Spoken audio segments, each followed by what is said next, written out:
graphs are connected to them. No. Hey guys, welcome back to Tomorrow 16. I am your host Javon, and today we're back for a brand new benchmark. Today we're testing out The Last of Us Part 2 Remastered for the PC. Today I'm running this on my Intel Core i3-10105 with the AMD RX Vega 64 8GB VRAM graphics card. We're running with 32GB of DDR4 RAM and dual channel memory, and I am going crazy from the start.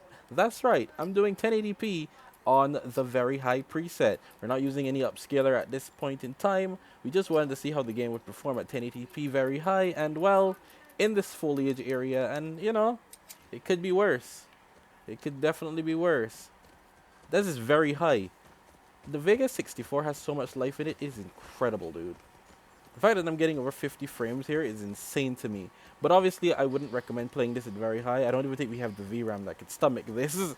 So yeah, we're just gonna move a little bit further.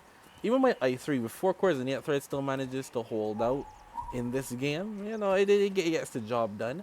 We don't need upscalers anymore. It's crazy. I went from a 1070. Damn it, Rooster!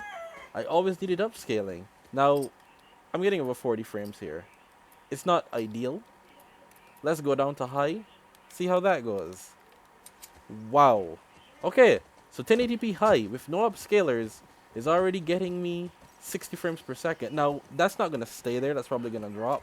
So I probably will need to use FSR to quality at least to maintain 60 frames per second. But I'd say that this is pretty impressive. Let's get out into the open world though. As you can see, my CPU is also being like, boss, please, no, I can't no more. But this is The Last of Us Part 2 on the Vega 64. It is impressive. Now, obviously, the Vega 64 has been undervolted like crazy. I'm not using that 295 watts like an idiot. I'm only using about 200 at the maximum here. And some games it doesn't even use that. As you can see, The Last of Us is barely using about 180, which is nice.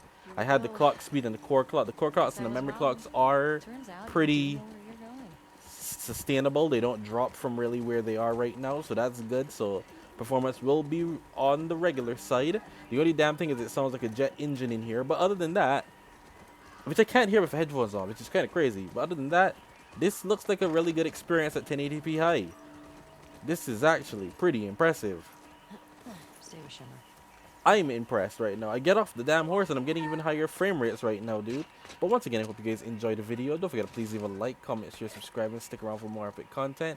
I am actually very, very impressed by this.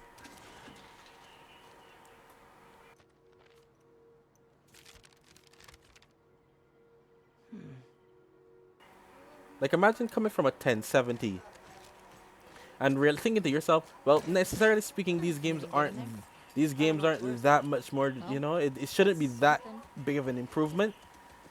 I don't even have to use upscaling to get 60. That's insane to me. At least I don't seem to remember what did my 1070 do. It certainly wasn't doing a 1080p heights over 60 casually. There's no way it was. Think about how well we hide But our it is here. workouts. And the game looks stunning, as you can see. That's what scares me. We're using about 14 gigs of RAM as well. And that's probably going to hit 14 very soon.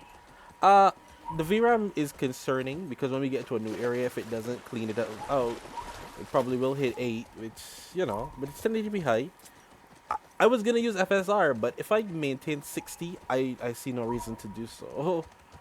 I know there are areas that are bigger, obviously, but there are also areas in this game that are way smaller. So it's like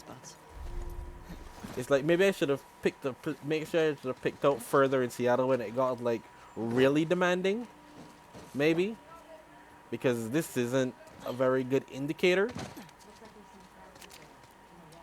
But I mean, this is more demanding than the beginning area. And it's running like crap, crazy right now. If anything, I feel like I might run into a problem with the CPU before I run into a problem with the GPU. The Vega's chilling over here. The Vega's like, bro, I got this. I got it. I'm already on it. And I'm like, I appreciate it, broski. Like, legit, I'm not even gonna change the settings unless this drops below 60. I'm not changing the settings. Why would I do it? It's not gonna run below 60.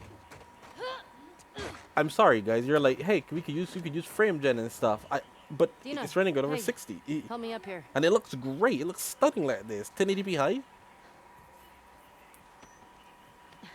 Now, once again, this is being recorded on a capture card, so there's no actual performance loss to me. So this is how the game actually performs for me. And I'd say this is impressive.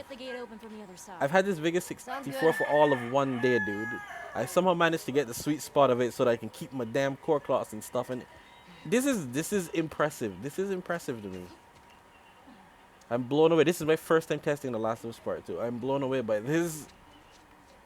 This is my first time testing The Last of Us Part 2 with this Vega 64, I should say, at least. I don't need to do no stinking balance. Let's go. I wonder if I can... No, I don't think I can get to the big area before I end the video. That's not gonna happen.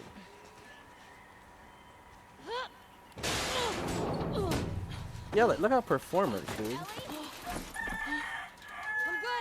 I love this thing. At least the way I have it now, I love this thing. This thing is a powerhouse. Yeah, so like I was saying, the Vega 64 practically can run like as fast as... You know what? I'm actually going to pause and see if I can get further in the video.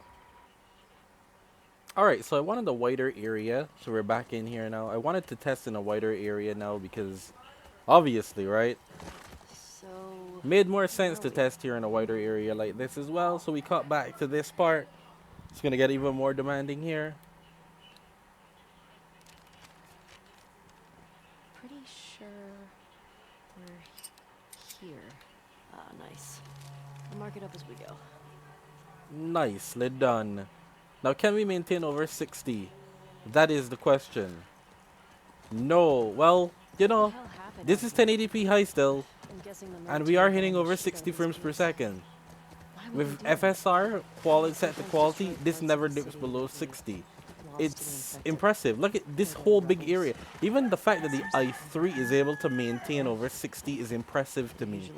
Even though it's being hammered. I don't know if this is doing the compiling shaders thing right now though, so I have to give that a second. But other than that, this is performing so well. Once again, I don't know if it's doing the compiling shader thing yet. Other than that, if it is, oh, my CPU is cooked.